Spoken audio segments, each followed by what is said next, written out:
جو سورۃ البقرہ کی آیت نمبر 102 ہے، پہلے ہی سپارے میں آتی ہے، اس سے جادو کی حقیقت واضح ہو جاتی ہے۔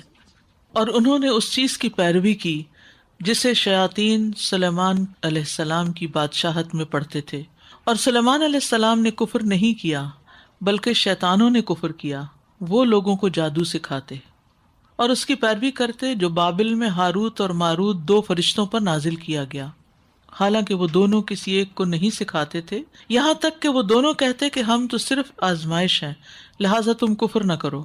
چنانچہ لوگ ان دونوں سے جادو سیکھتے جس کے ذریعے سے وہ شوہر اور اس کی بیوی کے درمیان جدائی ڈالتے، اور اس جادو سے اللہ کے حکم کے بغیر کسی کو نقصان نہیں پہنچا سکتے تھے۔ یہ بہت اہم بات ہے کہ اللہ کے حکم کے بغیر کسی کو نقصان نہیں پہنچا سکتے تھے، اور لوگ وہ علم سیکھتے تھے جو انہیں نقصان پہنچاتا اور انہیں نفع نہ دیتا، حالانکہ وہ جانتے تھے کہ جس نے اس جادو کو خریدا آخرت میں اس کے لیے کوئی حصہ نہیں، اور البتہ وہ بہت بری چیز تھی جس کے بدلے میں انہوں نے اپنی جانیں بیچ ڈالی، کاش وہ جان لیتے۔ بیچ ڈالی کا مطلب کیا ہے کہ انہوں نے دنیا کے کچھ فائدے حاصل کرنے کے لیے اپنی آخرت برباد کر لی۔ تو اس سے جو بات پتہ چلتی ہے وہ یہ ہے کہ سلیمان علیہ السلام جنوں پر حکومت کرتے تھے، اور اس دور میں جادو کا بھی بہت دورہ تھا، اور شیاطین جو تھے وہ لوگوں کو جادو سکھایا کرتے تھے، اور پھر ان لوگوں کی آزمائش بھی اسی سے ہوئی تھی کہ انہیں منع کیا گیا لیکن انہوں نے پھر بھی ہاروت اور ماروت سے سیکھا۔ بہرحال اس آیت سے یہ دلیل ملتی ہے ہمیں کہ جادو شیطانی کام اور کفر ہے، اور اسے سیکھنے والا کفر کا مرتکب ہوتا ہے۔ جادو کے ذریعے شوہر اور بیوی کے درمیان جدائی ڈال کر خاندانی زندگی میں بگاڑ پیدا کیا جاتا ہے۔ بذات خود جادو کسی کو نفع یا نقصان پہنچانے کی طاقت نہیں رکھتا جب تک کہ اللہ کی مشیت نہ ہو، اذن نہ ہو۔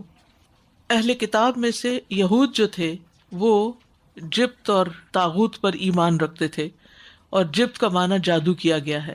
کیا تم نے ان لوگوں کی حالت پر غور کیا جنہیں کتاب کا کچھ علم دیا گیا؟ وہ جادو اور شیطان پر ایمان رکھتے تھے۔ جادو جو ہے یہ تباہ کرنے والے کاموں میں سے ایک ہے۔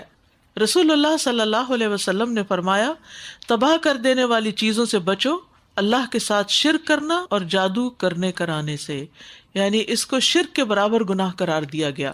جادو کرنا بھی اور جادو کروانا بھی، یعنی خود کرنا یا کسی اور شخص کے پاس جانا کہ وہ جادو کے ذریعے علاج کرے۔ اسی لیے اگر کسی کو ایسی بیماری ہے جس کا علاج ہو ہی نہیں پا رہا، سارے ٹیسٹ اور ہر قسم کی دوائیں کھانے کے باوجود، اور مصدقہ ذرائع سے یہ بات بھی پتہ چل گئی کہ اس شخص کے اوپر جادو ہے، تو وہ اس کا توڑ کرنے کے لیے کسی عامل کے پاس نہ جائے، جادو سے اس کا علاج نہ کرائے، کیونکہ وہ پھر جادو شرک اور کفر ہے، تو وہ ایسا نہ ہو کہ دنیا کی مصیبت سے نکلنے کے لیے ایک بڑی مصیبت میں پھنس جائے۔ صحیح بخاری میں آتا ہے کہ جادو تباہ کرنے والے کاموں میں سے ہے۔ رسول اللہ صلی اللہ علیہ وسلم نے فرمایا، تباہ کر دینے والی چیزوں سے بچو، اللہ کے ساتھ شرک کرنا اور جادو کرنے کرانے سے۔ سلسلہ صحیحہ کی حدیث ہے، رسول اللہ صلی اللہ علیہ وسلم نے فرمایا، جادو کرنے اور کروانے والا ہم میں سے نہیں۔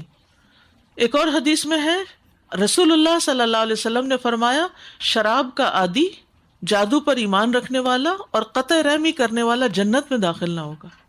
استغفر اللہ۔ یعنی جو شخص شراب کا عادی ہو، جادو پر ایمان رکھتا ہو، یعنی جادو کے کام میں ملوث ہو، رشتوں کو کاٹنے والا ہو، وہ جنت میں داخل نہ ہوگا۔ نجالہ بن عبدہ سے روایت ہے کہ حضرت عمر نے ہمیں لکھا، اقتلوا کل ساحر، کہ ہر جادوگر کو قتل کر دو۔ یعنی حضرت عمر کے دور میں جادوگروں کو قتل کر دیا گیا تھا۔ وہ کہتے ہیں ہم نے ایک دن میں 3 جادوگروں کو قتل کیا۔